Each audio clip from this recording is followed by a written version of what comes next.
Oh my goodness. Everybody say hi to my Maleficent. Oh my goodness.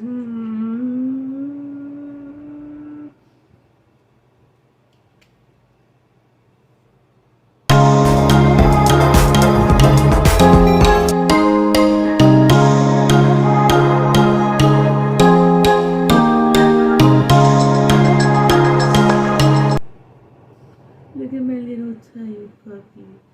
Alright, if you haven't noticed in the beginning of today's episode, or midweek YouTube, I got a new puppy.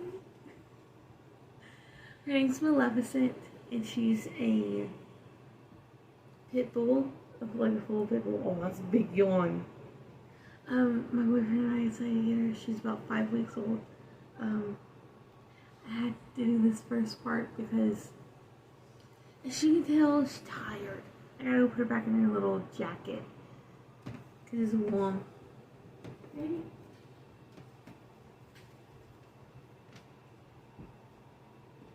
Back in your jacket.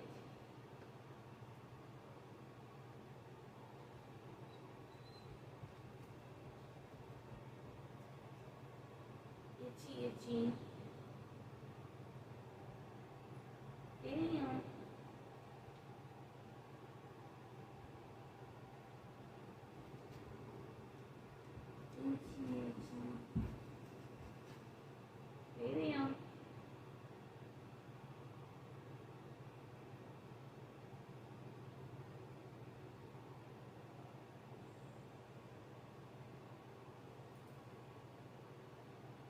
Said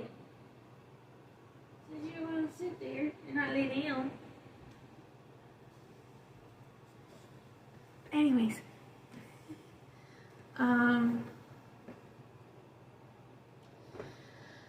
let's see, I'm pretty much 3 weeks into my job right now.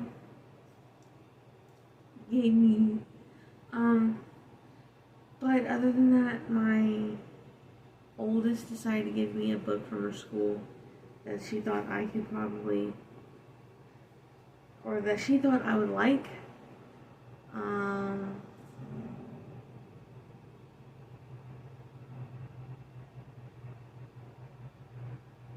Just give me one moment, I'll get it.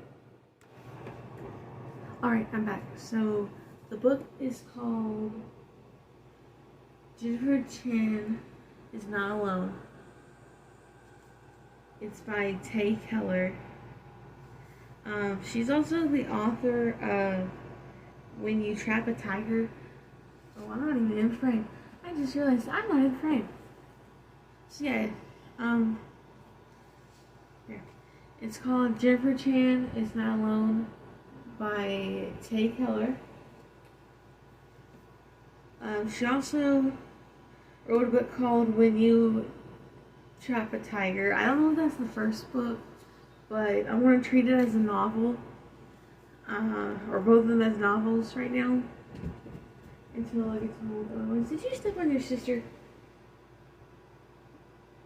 And if y'all don't know, this little mutt, brown, black. Come here, Miko. Come here. If you don't see him, like right in here in this corner right here, he's a pit bull, Saint Bernard mix. His name's Miko. And I have a Dachshund mix. His name is Chew. You can't see him. He's too small to see in the frame. So yeah, all my dogs are named from Disney characters. I know Miko being from the raccoon from Pocahontas, Chewie is named after Chewbacca from Star Wars, and Maleficent, obviously, that's an easy. It's from Maleficent live action on Her Story, along with Maleficent from Sleeping Beauty. Yeah, same thing. But anyways, book. And then it's been a minute. I also had a husky that died. His name was Loki. Then I also had, had Maleficent's brother Eeyore, but he suddenly died on us about a few days ago because the litter that the mom had, all the bigger pit puppies, cut out all the ones that weren't getting enough out of the nutrition, and Eeyore was one of them. Or the brother, and Maleficent's brother, his name was Eeyore. He was one of them. Even though he was the runt of the litter. And we got the runt because my boyfriend's last pit, his name was Butch. He was the runt, so he thought maybe he could help it, but we couldn't get Eeyore where he needed to be in the short time frame that we had him. So that's when we got Maleficent. And yes, Maleficent is a girl.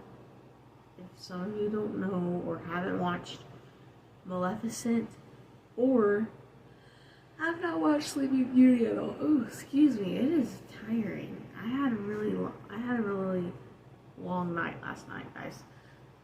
I didn't go to bed till about 1:30, 2 o'clock in the morning. But anyway, so yes, Jennifer Chan is Not Alone by Tay Keller. In the description it says middle school can make you feel like you're totally alone in the universe. But what if we aren't alone at all? Mallory Moss knows how the world works. She finally has a best friend who makes her feel like she belongs, like she fits. That is, as long as she follows Reagan's simple rules. Wear the right clothes, say the right things, know your place. But when Jennifer Chan moves in across the street, those rules don't feel so simple anymore. Jennifer doesn't care about the laws of middle school or the laws of the universe. She's willing to embrace the strange, the unknown, the extraterrestrial. She believes in aliens and what's more, she thinks she can find them. Then Jennifer goes missing. The adults say she ran away, but where did she go? And why? Using clues in Jennifer's journals, Mallory attempts to find her. But the closer she gets, the more Mallory has to confront why Jennifer might have run and face the truth within herself. In her first novel, since winning the Newbery Medal for When You Trap a Tiger, Tay Keller lights up the sky with this insightful story about shifting friendships, right and wrong, the power we all hold to influence and change one another. No one is alone. Now, see, that's why I'm saying. I mean, my oldest brought it up that maybe the When You Trap a Tiger might be the first actual book, so that I can get a sense, so that we can get a sense of Jennifer Chan is not alone. But just to mind you, my oldest, like I said, just to mind you, my oldest is in 2nd grade. The reason why I say that is because, the reason why I say that is because she's about to finish up her 2nd grade year next week. Ending at June 3rd. I know that's late, but that's what her school says. And I'm in the state of Tennessee. Anyways, she gave me that when I now reading the whole description of the book. That seems something that's more her age than the others that she got. Well, except for one of the books. One of the books, she got 4 books. One of them she gave me, which is the Jennifer Chan is Not Alone. And then she has The Lost Dreamer, which is what she's reading now for school/summer work. Um, sorry, that was Miko. I forget he moves, trying to find a cool spot in the room. But like I said, Allie, my oldest, she got The Last Dreamer by Liz Herta. Please,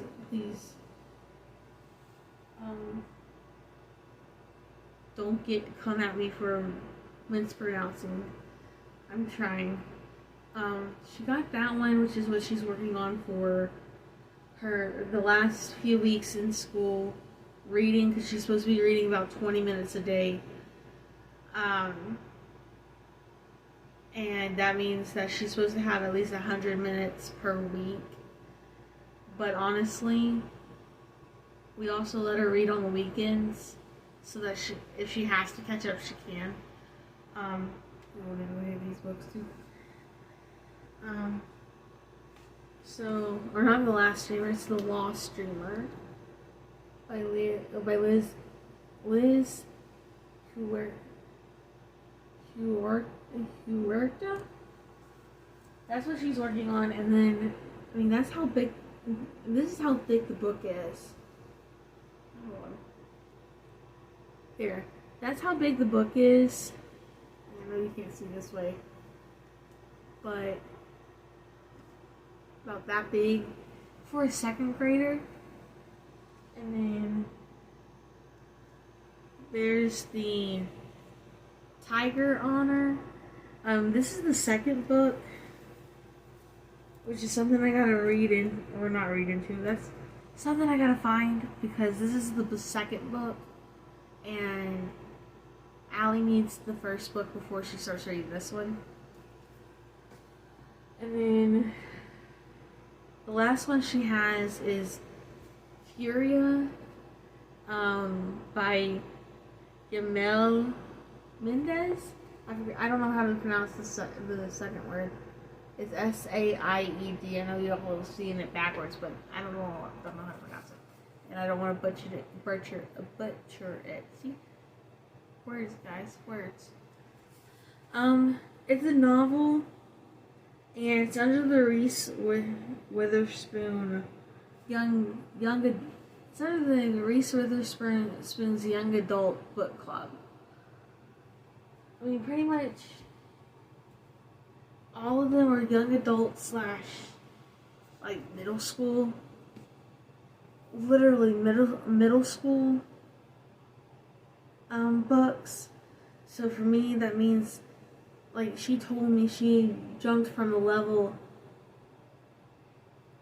8 to a level 9, literally. And I'm like, you really went up that much? This is her comprehension that they do at school, or at her school, which they gave me stuff to help me ask her questions after she gets done reading the book, because they have this thing for her school to where she has to do story, but story spells it separated for her is helping her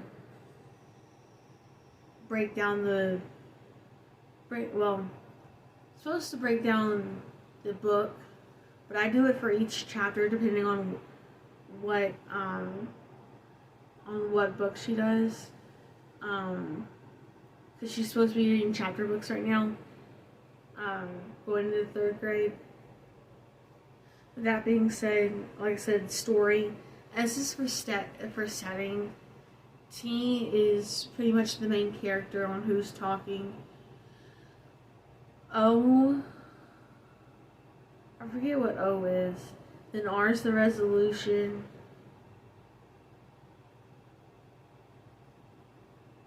Or something like that. And then Y is pretty much saying, yay, there's a solution to what's going on. So that's all I remember. But that's what I do for her for each chapter she reads. And then she goes back and she pretty much summarizes the like, she gives me her papers, and then she'll try to, like, all the chapters. I don't care how many chapters there are or how many papers there are that she did, as long as she gives them to me, and I just read over it as a skim, but she has to tell me what the story is all about in her words. Because I had to give her an example on the last book she read, because she read Hatchet, which I thought maybe help her understand what she's going through type thing.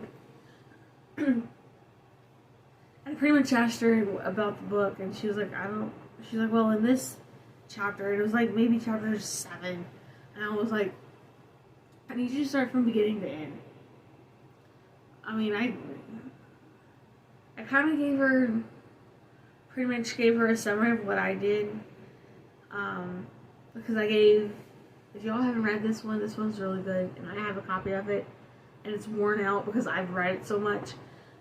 It's The Longest Ride by Nicholas Sparks, and I pretty much gave her everything about it, and how I fell in love with the name Ira. It's a Jewish name, but I still love it. And the way I see it is that it doesn't matter what kind of. So pretty much it's like, it doesn't matter what kind of situation you're in. You still love the person, be with them. And it doesn't matter what walks of life you come from, pretty much. And then also with Ira's background, he had the same love and compassion for his wife as the two main characters in the book did. So he was trying to explain to both of them, look, this is what's going on, and y'all have that. But I pretty much, like I did with y'all, I summed it up to her. And I told her, you need to do that. You need to sit here and say, well, this is what happened, and all that stuff.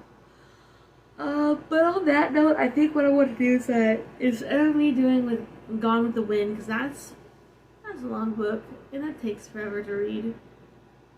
I might read this Jennifer Chan Is Not Alone and update y'all on how I like it next week. This past Friday, I forgot to post a podcast. This Friday, I know I got to, even though I have family coming in for it being Memorial Weekend. Other than that, I shall see you all next week. Bye.